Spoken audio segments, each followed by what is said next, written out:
Did you know that there were 7 laws for teachers?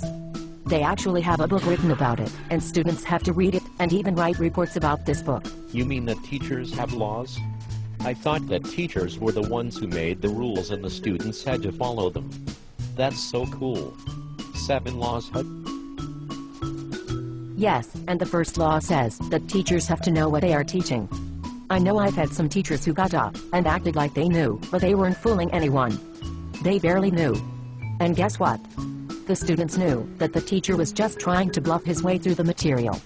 It is great to have a teacher who knows his stuff, and terrible when the teacher doesn't.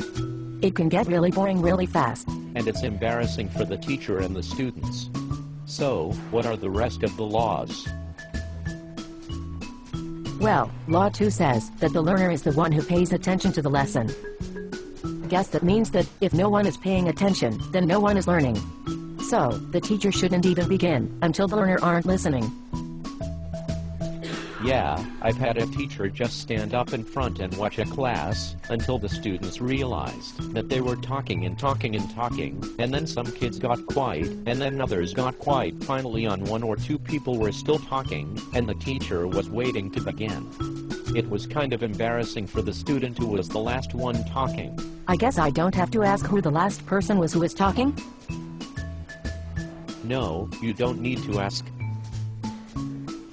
Well, the third law of teaching says that the teacher and the students have to use language that is common to both of them.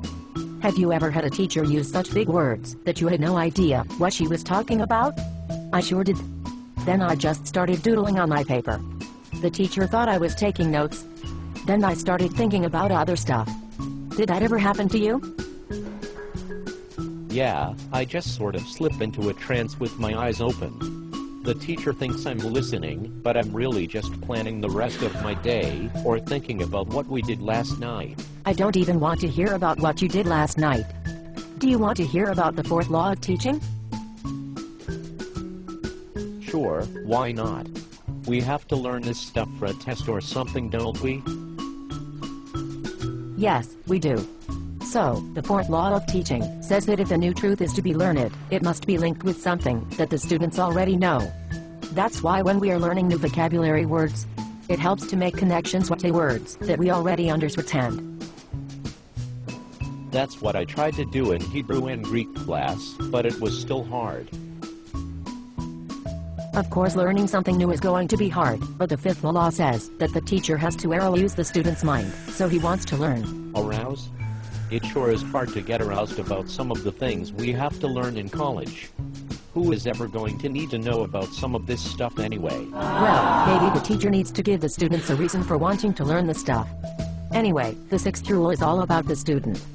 He has to think about the material until he can understand the new idea or truth, until it becomes a habit or a new skill. So, you are saying that the students have to actually do some studying? Yes. This part is all up to the student.